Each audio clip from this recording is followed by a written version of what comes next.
Dice aquí, pero si se predica de Cristo,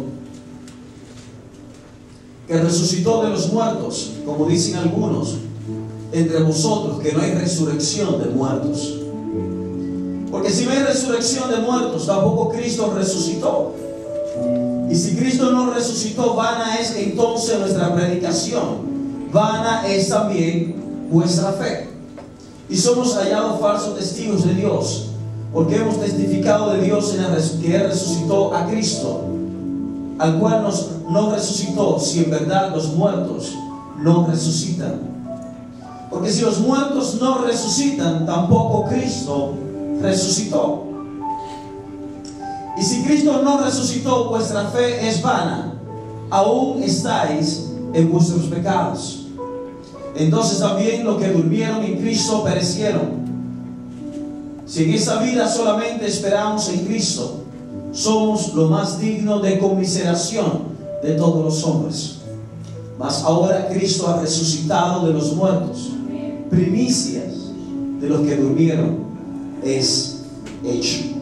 Padre, en el nombre de Jesús, declaramos, mi Dios, que esta palabra que tú estableces por medio del apóstol Pablo a nuestras vidas hoy es el ancla donde nuestra fe es afirmada, es la base sobre la cual edificamos nuestras vidas, Señor. Y oramos, Padre, para que podamos entender, no como un hecho histórico, sino como un cumplimiento espiritual de lo que ya estaba predeterminado por ti, Señor, y que ahora nosotros podemos experimentar en cada una de nuestras vidas. Abre el entendimiento, Señor, de cada uno de nosotros para recibir la revelación que por medio de tu Espíritu trae a tu iglesia. Quita todo prejuicio, quita todo argumento que se levanta en contra de tu conocimiento, que se levanta en contra, Señor, del plan diseñado por ti para nuestras vidas. En el nombre de Jesús, una vez más, Padre, te exaltamos y te glorificamos en esta mañana. En su nombre. Amén. Y amén. Aleluya. Pueden tomar asiento. Gloria al Señor. La palabra nos habla aquí en este pasaje. Pueden tomar asiento, muchachos. La palabra nos habla aquí en este pasaje que acabamos de leer, de que la resurrección de Cristo es la base, es el fundamento de nuestra fe, y que si Cristo no resucitó de los muertos, entonces nuestra fe está sostenida o está levantada sobre una filosofía, sobre una historia, así como las otras religiones. Es la razón por la cual el cristianismo como tal no es una religión. El cristianismo es vida, es una vida en Cristo. Eso es el cristianismo, no es una religión. Yo sé que los hombres mismos la han hecho una religión, pero no tuvo en el plan de Dios, no tuvo en la mente de Dios crear una religión. En el plan de Dios, en la mente de Dios, lo que hubo fue establecer una relación. Pero para que esta relación fuese establecida, era necesario que alguien salvase el abismo que había entre Dios y el hombre. Dice la Escritura que la paga del pecado es muerte. Entonces alguien tenía que morir. Pero si ese alguien moría y quedaba ahí, era uno más. Porque si hacemos un ejercicio, nos vamos a dar cuenta que si Cristo hubiese quedado en la tumba, no hubiera diferencia alguna entre Cristo y uno de los profetas. Haz un ejercicio. Haz un ejercicio. Cristo hacía milagros y los profetas también hacían milagros.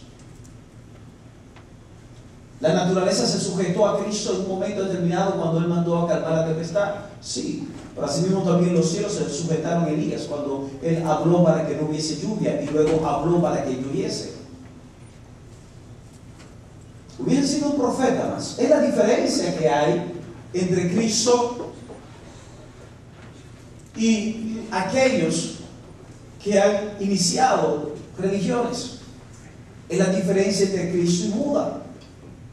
Es la diferencia entre Cristo y Mahoma. Es la diferencia entre Cristo y el ángel, aquel que se le apareció al señor Smith, y donde se fundamentan los mormones. Nosotros estamos fundamentados sobre aquel que no solamente entregó su vida en la cruz, sino que resucitó al tercer día. Y dice la Escritura que los sacerdotes, una de las razones por las cuales los sacerdotes hablaron a las autoridades y les dijeron: miren, necesitamos que pongan guarda sobre la tumba, alrededor de la tumba, para que no se roben el cuerpo, porque Él dijo que al tercer día iba a resucitar. Entonces los sacerdotes tenían que cuidar, tenían que buscar la forma de impedir de que el cuerpo de Cristo fuera robado, y así entonces validar las enseñanzas de Cristo que ellos rechazaban. Uno de los argumentos fuertes acerca de la resurrección de Cristo era que había una legión de soldados cuidando la tumba. Había toda una legión de soldados cuidando la tumba de Cristo. Y la pena de un soldado, y eso lo vemos en el libro de los Hechos, cuando se dieron cuenta que uno de los apóstoles había sido libertado y que el soldado aparentemente se había quedado dormido, pero fue un ángel que lo sacó de la cárcel. La pena de un soldado, si permitía que lo que estaba cuidando le fuera robado, era la muerte. Y toda una legión de soldados estaban velando ahí alrededor de la tumba de Jesús. Otro de los argumentos que podemos ver es que si Jesús no hubiese resucitado de entre los muertos, como la palabra misma enseña, todas aquellas personas que testificaron, no solamente los discípulos, dice la Escritura que más de 500 personas vieron a Jesús resucitado. Podemos estar hablando entonces que hubo un tipo de hipnotismo colectivo para que muchos pudieran ver entonces el cuerpo de Cristo resucitado. Pero no solamente eso. Si Cristo no hubiese resucitado de entre los muertos, el fundamento de estos hombres y mujeres que le seguían al transcurrir de los años hubiera desaparecido.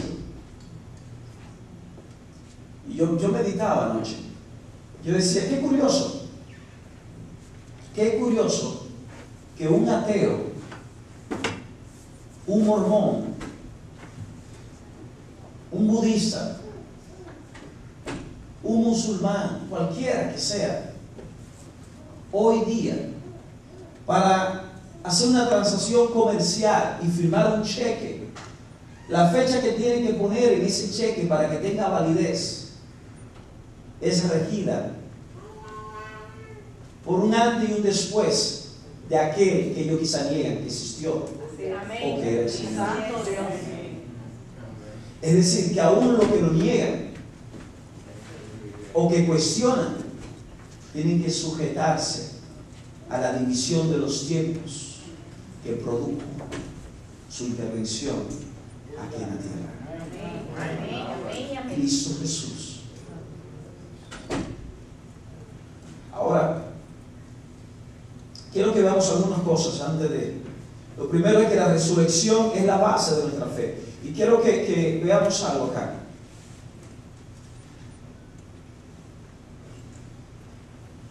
Dice el verso 12, pero si se predica que de Cristo que resucitó de los muertos, como dicen algunos entre vosotros, que no hay resurrección de muertos.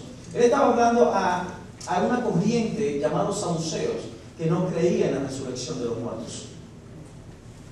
Ellos decían que los muertos no resucitaban, que no era posible que hubiera una resurrección. Pero el apóstol Pablo estaba diciendo, oye, si eso no es real, nosotros somos, y perdónenme la expresión, somos unos tontos, unos estúpidos. Estamos siguiendo algo que no es válido. Somos lo más dignos de conmiseración. La fe cristiana no está basada en palabras, está basada en hechos. La fe cristiana no está basada en palabras, está basada en hechos. Por eso el apóstol Pablo habla cuando dice: no me avergüenzo del evangelio, porque el evangelio es poder de Dios para la salvación. Dice, es locura para los que se pierden, pero para los que creen es poder de Dios. ¿Por qué es poder de Dios? Porque la resurrección de Cristo, y lo vamos a ver más adelante, la resurrección de Cristo abre la puerta a lo sobrenatural a aquellos que creen en Él.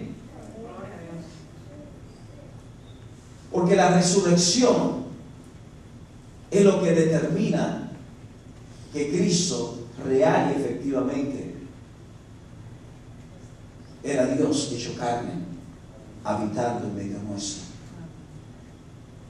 Y si eso lo valida, cada una de las cosas que Cristo estableció se cumple. Así que si tú estás aquí esta mañana y tú has querido a Jesús como Señor y Salvador, yo quiero decirte algo: ten la garantía, ten la seguridad, ten la convicción que el Espíritu Santo de aquel que creó los cielos y la tierra, el Espíritu Santo, el Espíritu de aquel, porque Dios es Espíritu, Dios no es cuerpo, Dios es Espíritu, y el Espíritu de Dios es quien está en este momento habitando en ti.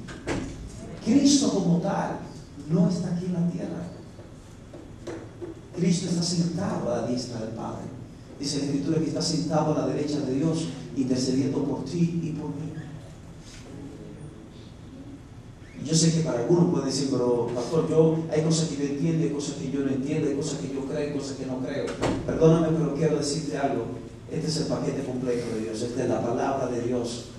Y yo sé que hay cosas que yo mismo te quiero decir, hay cosas que yo leo y yo mismo quisiera como sacar ese libro entero, ese capítulo, ese versículo, porque me puede afectar en un momento determinado.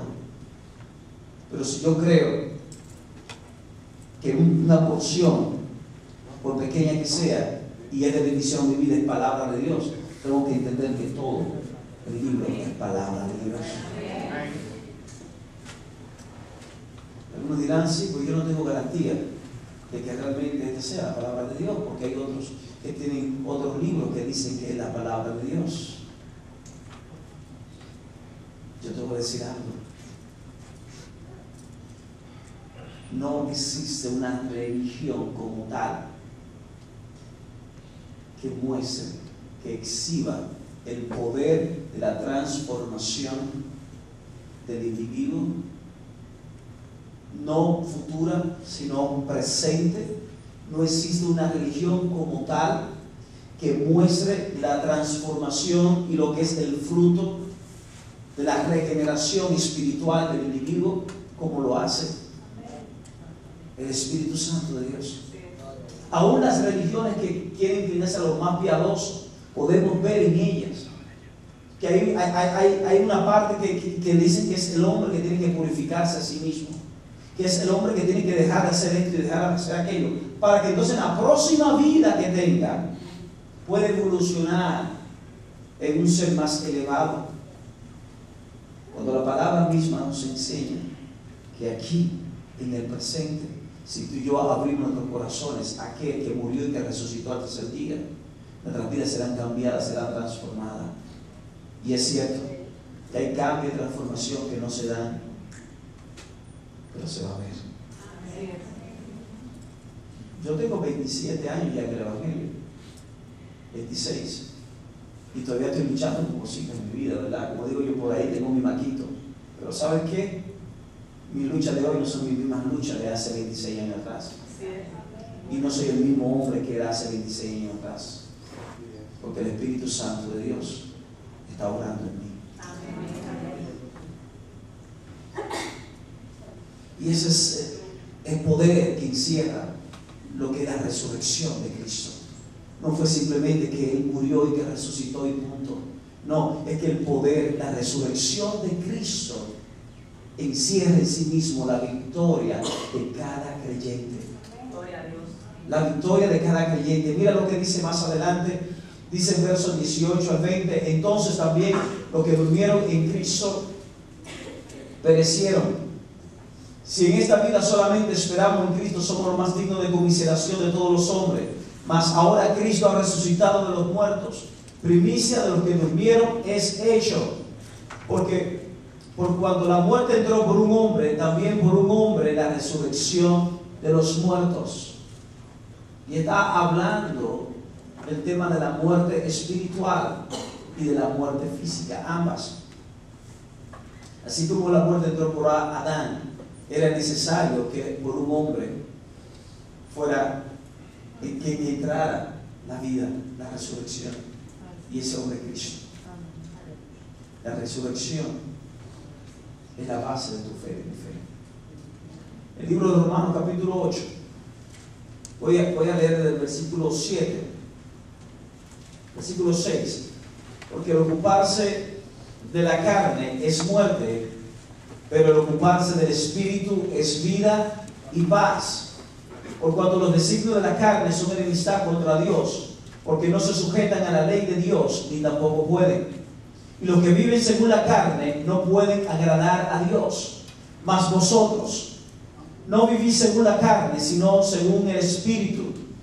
Si es que el Espíritu de Dios mora en vosotros. Y si alguno no tiene el Espíritu de Cristo, no es de él. Pero si Cristo está en vosotros, el cuerpo en verdad está muerto a causa del pecado, mas el Espíritu vive a causa de la justicia. Y si el Espíritu de aquel que levantó de los muertos a Jesús mora en vosotros, el que levantó de los muertos a Cristo Jesús vivificará también vuestros cuerpos mortales por su Espíritu que mora en vosotros. La palabra está declarando que Cristo Jesús fue levantado de entre los muertos por el poder del Espíritu Santo de Dios.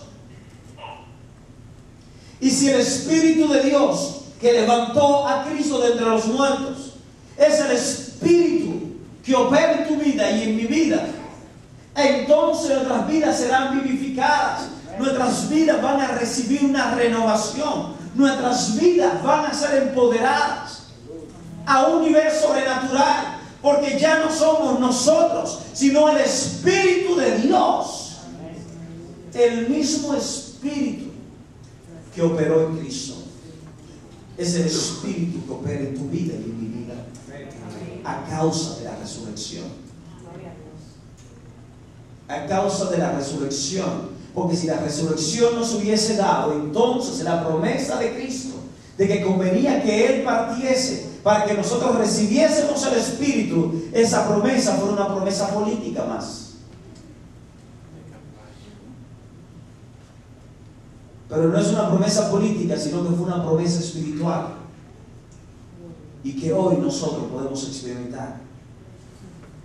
Efesios capítulo 1, verso 18. Dice: alumbrando los ojos de vuestro entendimiento, para que sepáis cuál es la esperanza a que Él os ha llamado, y cuáles las riquezas de la gloria de su herencia en los santos, y cuál la supereminente grandeza de su poder. Efesios 1:19. Y cuál la supereminente grandeza de su poder para con nosotros, los que creemos, según la operación del poder de su fuerza, la cual operó en Cristo, resucitándole de los muertos y sentándole a su diestra en lugares celestiales, sobre todo principado y autoridad, poder y señorío, y sobre todo nombre que se nombra, no solo en este siglo, sino también en el venidero, y sometió todas las cosas bajo sus pies, y lo dio por cabeza sobre todas las cosas a la iglesia, la cual es su cuerpo, la plenitud de aquel que todo lo llena en todo. Ahí está hablando de que el poder que operó, ese poder, supereminente poder, ese poder extraordinario que dice el apóstol Pablo, yo oro para que los ojos de vuestro entendimiento sean abiertos y puedan ver, puedan entender. Porque quiero decirte algo, es que por más que tú y yo querramos hacer una ecuación matemática, una ecuación numérica de cualquier tipo para poder entender el nivel del poder de Dios que operó para levantar a Cristo de los muertos, no vamos a poder lograrlo. No vamos a poder lograrlo. Por eso los ojos del entendimiento tienen que estar abiertos, para entonces también entender que es el mismo poder, que es el poder del Espíritu Santo, es el que opera en la vida de aquellos que han creído en Cristo. Y ese poder es el que posiciona tu vida y mi vida sobre todo principado, sobre toda potestad, sobre todo aquello que se levanta en contra del propósito de Dios en tu vida, en tu familia y en aquello que Dios ha puesto bajo cobertura. Y ese poder es el mismo poder que sujeta todas esas cosas y la pone bajo tus pies. Estar bajo tus pies está hablando que tú y yo estamos posicionados en autoridad. Pero para tú y yo tener autoridad y poder ejercer la autoridad, tenemos que entender el poder de la resurrección. Si no entendemos el poder de la resurrección, no vamos a poder entender el poder que poseemos. Y cuando tú no entiendes el poder que tienes, va a suceder dos cosas: o no lo usas, o lo mal usas. Y si lo mal usas, te autodestruye. Por eso los ojos del entendimiento espiritual tienen que ser abiertos y poder asimilar en el Espíritu. En aquel momento de aquel hombre que fue y envió personas a Jesús para que sanase a su siervo, le dijo a Jesús: yo soy un hombre que estoy puesto en autoridad y estoy bajo autoridad. Y cuando yo le digo a alguien que está bajo mi autoridad, ve, él tiene que ir, ven y tiene que venir. Y este hombre, siendo un militar, le dice a Jesús: solamente tú tienes que decir la palabra, di la palabra y mi siervo va a sanar. Porque tú tienes el poder sobre la enfermedad. Y si tienes el poder sobre la enfermedad, tú le dices a la enfermedad que salga y la enfermedad va a tener que sujetarse porque tú estás en autoridad. Este es un principio de autoridad natural aplicado a la autoridad espiritual. Y dice la Escritura que Jesús dijo la palabra. Y antes de que las personas, los emisarios, llegaran a la casa del centurión, se encontraron que el siervo del centurión estaba sano. Porque el siervo ni siquiera tuvo que ir donde Jesús, no hubo que imponer las manos, aunque hay poder en la imposición de manos, pero no tuvo que ir a que fuera impuesto las manos sobre él. Jesús no tuvo que hacer lodo como hizo con otros. Y esto también nos revela la multiforme manera de Jesús manifestarse. Pero dice la Escritura que cuando ellos llegaron, ya el siervo estaba sano. Porque la enfermedad que estaba alojada en el cuerpo de ese siervo, tuvo que reconocer la voz de autoridad que fue desatada por el Hijo de Dios. Y la palabra lo que nos está revelando, que el poder de la resurrección, el poder que operó en Cristo resucitándole, ese poder opera en ti y en mí. Y ese poder nos coloca a nosotros en una posición de autoridad. Dice que somos el cuerpo de Cristo. Y que yo sepa, la boca es parte del cuerpo. De manera que cuando tú hables una palabra conforme a la palabra de Dios, conforme al propósito de Dios, conforme al corazón de Dios, esa palabra tiene autoridad, esa palabra tiene poder. La pregunta es: ¿reconoces tú el poder que tiene ella?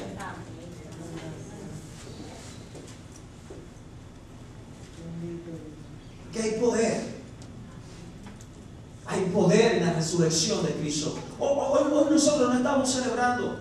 No estamos celebrando y que Cristo murió en la cruz, resucitó y como algo. No, tiene que ser con alegría, tiene que ser con gozo, tiene que ser con regocijo. Iglesia, tenemos que regocijarnos, pero no hoy. Tenemos que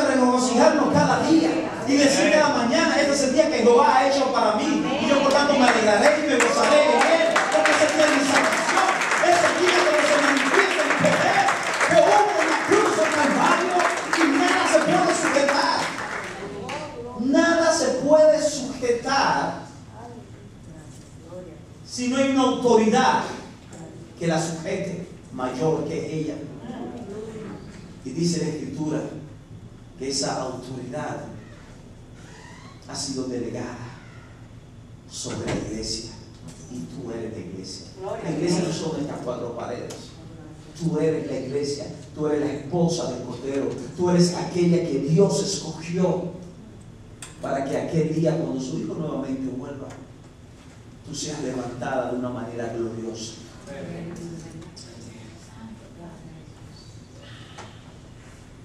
Dios está escogiendo una generación que entienda esto. Mateo capítulo 17.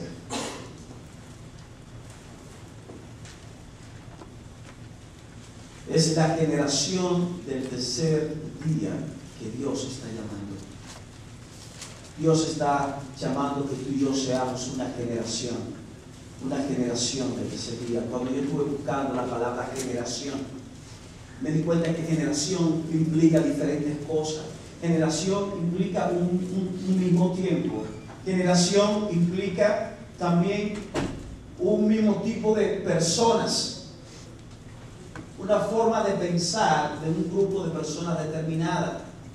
Por eso es que Jesús en un momento a los fariseos le llama generación de víboras, porque ellos pertenecían a una generación que se manejaba y se conducía como se conducen las víboras. Por eso también en un momento determinado, cuando Dios llama a Noé, dice que Noé encontró favor de Dios en medio de una generación perversa a la cual él pertenecía. Pero también leemos en el libro de los Salmos, capítulo 14, que hay una generación, versículo 6, que es la generación que busca el rostro de Dios, que es la generación cuyas manos están limpias, cuyos corazones son puros. Pero esa generación, para tener manos limpias y corazón puro, es necesario haber sido purificado por la palabra y haber sido lavada por la palabra de Dios, por el Espíritu. Y esa es la generación que Dios está buscando, una generación del tercer día. ¿Qué pasa con una generación del tercer día? Mateo capítulo 17, verso 22. Estando ellos en Galilea, Jesús les dijo: el Hijo del Hombre será entregado en manos de hombres, y le matarán, mas al tercer día resucitará. Y ellos se entristecieron en gran manera. ¿Sabe? Los discípulos no tenían revelación todavía en ese momento. Ellos en el momento determinado tenían lucidez, como dicen por ahí, la pegaban. Pero como que se le iba el barco a veces también. Sí. Porque Jesús le está diciendo a ellos: es necesario que el Hijo del Hombre, hablando de sí mismo, sea entregado a los hombres y sea crucificado, es decir, y muera, y resucita el tercer día. Pero la parte de la resurrección del tercer día, ellos no la captaron, no la tomaron. Se entristecieron por lo primero y no se regocijaron por la revelación de lo último. Pero hay una generación de hombres y mujeres que aún estén en el proceso de la muerte o de la crucifixión, se van a gozar, se van a alegrar, porque tienen la revelación de lo que va a acontecer en el tercer día. El tercer día es el día de la victoria. El tercer día es el día donde es exhibida el plan de Dios. El tercer día es el día de justicia de Dios. Y es la generación que está buscando. Está el capítulo 5, libro de Esther. Está el capítulo 5, verso 1, dice: aconteció, ¿cuándo? Y al tercer día se vistió Esther su vestido real y entró en el patio interior de la casa del rey, enfrente del aposento del rey. Y estaba el rey sentado en su trono en el aposento real, enfrente de la puerta del aposento. Y cuando vio a la reina Esther, que estaba en el patio, ella obtuvo gracia ante sus ojos. Y el rey extendió a Esther el cetro de oro que tenía en la mano. Entonces vino Esther y tocó la punta del cetro. ¿Qué significado tiene eso? ¿Qué significado tiene esto? Tenemos que ir un poquito más atrás. En el capítulo 4,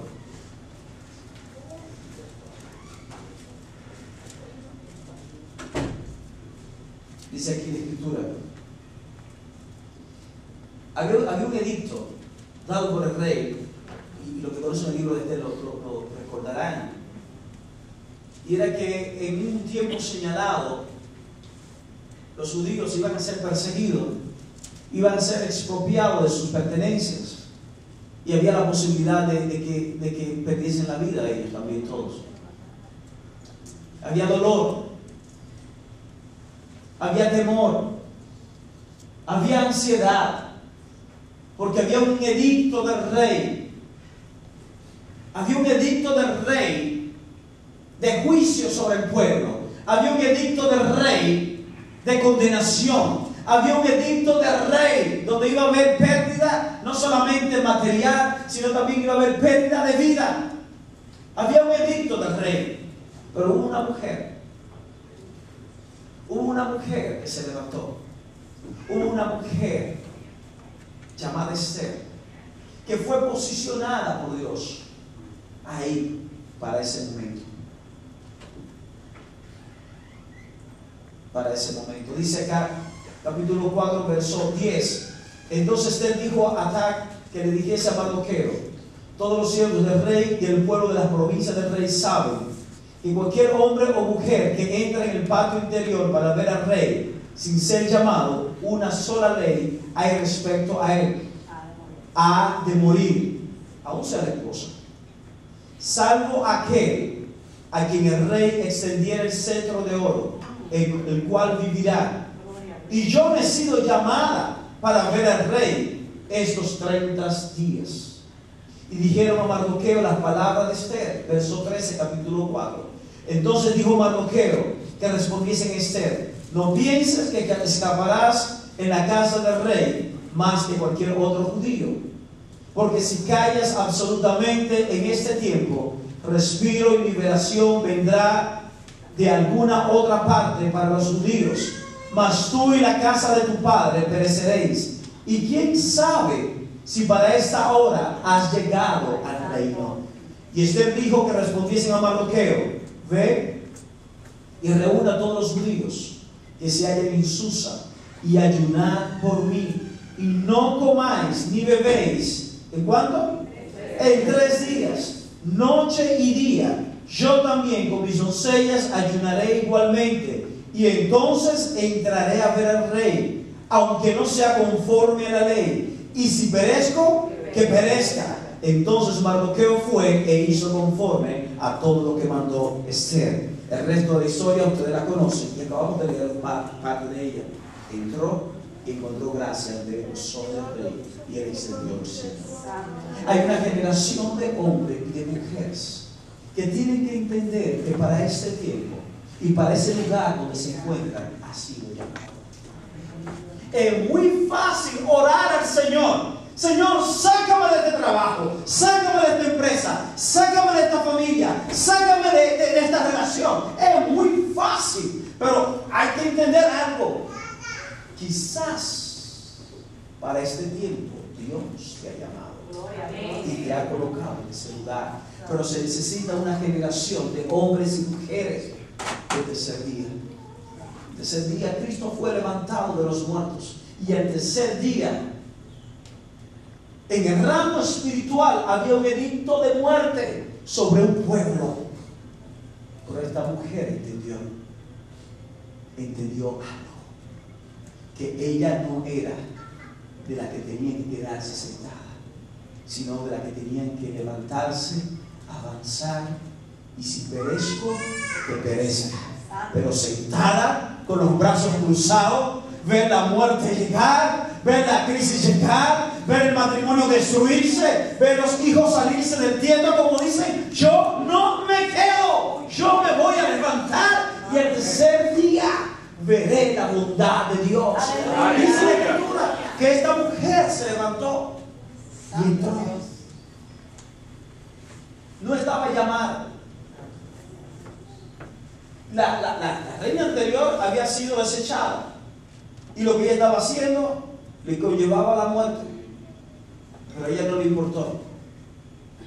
Porque ella entendía que su llamado estaba por encima de su comodidad, de su condición. Y aquí hay algo para ti hoy. La generación del tercer día es aquella que entiende que su posición está por encima de su condición. Yo no sé cuál es la condición tuya esta mañana. Quizá conozco la condición de algunos porque hemos hablado en el nivel de consejería y todo esto, y sé quizá la condición por la cual tú estás atravesando en tu negocio, en tu familia, en tu matrimonio, en tus asuntos. Quizá yo conozco esa condición, pero yo quiero decirte algo, que la condición no va a determinar tu posición, pero tu posición sí va a determinar tu condición futura. Ella entendía, ella tenía la revelación de su posición.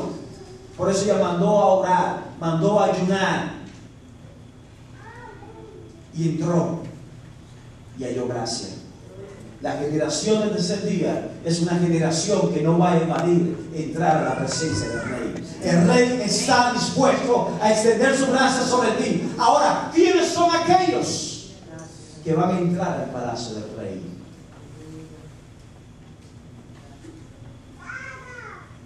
El Rey tiene su cetro y está dispuesto a extenderlo sobre ti. Pero tienes que entrar a su palacio. Hay riesgo en entrar al palacio. Hay riesgo a entrar en intimidad con Dios. La palabra misma nos revela en el libro de Santiago que la Biblia, la palabra, es como un espejo. Entrar en comunión con Dios nos va a revelar nuestra condición. Cuando tú entras en comunión con Dios, revela tu condición, revela tu pecado, revela tus debilidades, revela todo lo que tú eres, revela quién tú eres. Por eso es que el salmista escribe en el Salmo 8, óyeme, ¿quién es el Hijo del Hombre para que tengas de él memoria? ¿Qué es el hombre para que tengas de él memoria? Y el Hijo del Hombre para que le visites. El salmista dice, pero ¿qué es el hombre? ¿Qué soy yo para que tú tengas memoria de mí? Pero dice la Escritura que Él tiene memoria de ti. Él tiene memoria de ti. Y a causa de la memoria que tiene de ti, hará extender su cetro. Pero tienes que entrar. Tienes que entrar. Y ya pudo haberse quedado afuera y perderse la oportunidad de ser parte de lo que Dios iba a hacer. Porque tengo otra noticia para ti. Lo que Dios va a hacer, lo va a hacer. Lo que Dios va a hacer, va a hacer. Dios no iba a permitir que su pueblo creciese, porque Él tenía una palabra sobre su pueblo. Y Mardoqueo le dice algo y la desafía a él. Le dice, oye mi mujer, haz lo que tú quieras. Mi hija, haz lo que tú quieras. Quiero que tú sepas algo, que liberación va a venir de Dios como quiera, de cualquier lugar. Liberación viene de Dios de cualquier lugar. Ahora Dios te escogió para que fueras tú. Y quiero decirte algo. Salvación vendrá para tu familia, o para tu vecino, para tu empleador, o para tu subalterno de cualquier lugar. Pero para esta hora Dios te ha escogido. Y si tú no lo haces, Dios puede levantar hasta una piedra para que hable. Hasta las piedras van a hablar. En una ocasión Dios usó un animal para manifestar su voluntad. Yo no quisiera que un animal ocupe mi lugar. ¿Sabes lo duro que es? Yo saber que yo estaba llamado a hacer algo y ver un burro, un toro haciendo lo que tiene que hacer.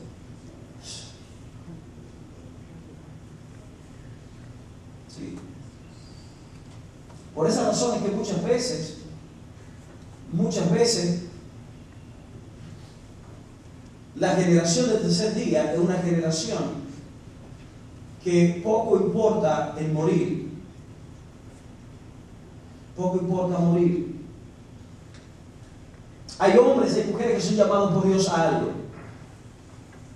pero como deben morir a áreas de su vida, no entran.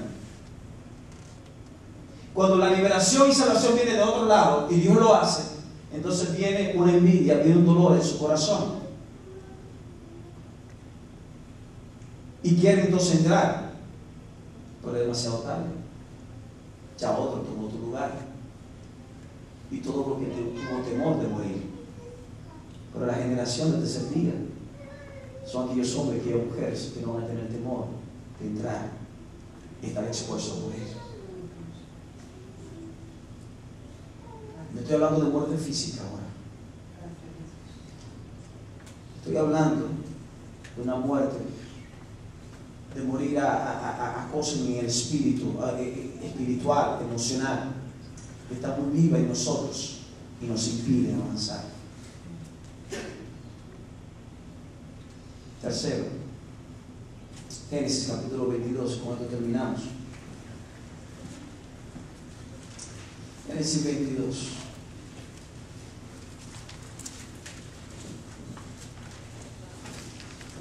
¿Quiénes son generación del tercer día en este lugar? Aleluya. Gloria a Dios. La generación que Dios está levantando. Y si todavía tú no crees que sea una generación del tercer día, quiero invitarte a que tome la decisión hoy y te hagas parte de la generación del tercer día. La generación del tercer día no necesita mucha instrucción. La generación del tercer día no necesita mucha veteranía, no necesita mucho ejercicio. La generación del tercer día solamente necesita creerle a Dios. Amén. Gloria a Dios. Génesis 22, verso 1. Aconteció después de estas cosas que probó Dios a Abraham y le dijo: Abraham, y él respondió: heme aquí. Y dijo: toma ahora tu hijo, tu único Isaac, a quien amas, y vete a tierra de Moriah y ofrécelo allí en holocausto sobre uno de los montes que yo te diré. Y Abraham se levantó muy de mañana y enabardó su asno, y tomó consigo 2 siervos suyos y a Isaac su hijo. Cortó la leña para el holocausto y se levantó y fue al lugar que Dios le dijo. Verso 4, ¿qué dice? Al tercer día alzó Abraham sus ojos y vio el lugar de lejos. Santo Dios. Al principio Dios le dice a Abraham: dame tu hijo, sacrifícalo, entrégalo, muere aquello que tú amas. Pero al tercer día, Abraham vio el lugar donde iba a ser manifiesto su milagro. Aleluya. Al tercer día, Abraham vio de lejos el lugar donde Dios iba a manifestar como Jehová Jireh, aquel que provee. Al tercer día, Dios iba a manifestar sobre Abraham su gracia, su amor y misericordia, a detenerle en el momento de él sacrificar a su hijo. Al tercer día. Pero para Abraham entrar a la dimensión de un tercer día y ver de lejos el lugar de su milagro, hubo un primer día donde tuvo que morir aquello que él amaba, donde tuvo que sacrificar. Porque Abraham, en el mismo momento en que Abraham obedeció a Dios y tomó al muchacho y preparó todo, en ese momento Abraham sacrificó a Isaac. En ese momento Abraham sacrificó a Isaac. Y muchas veces hay cosas que no queremos sacrificar. Cosas que no queremos sacrificar. Y déjame decirte algo: Isaac era un solo hijo, pero Dios le había prometido una gran descendencia. Y no entendemos que para tener la descendencia grande tenemos que sacrificar el uno. Solamente aquellos de generación del tercer día entienden que sacrificando el uno obtendrán los muchos. Y no queremos sacrificar esto porque esto es mío y esto me lo dieron y lo que me dan no se quita.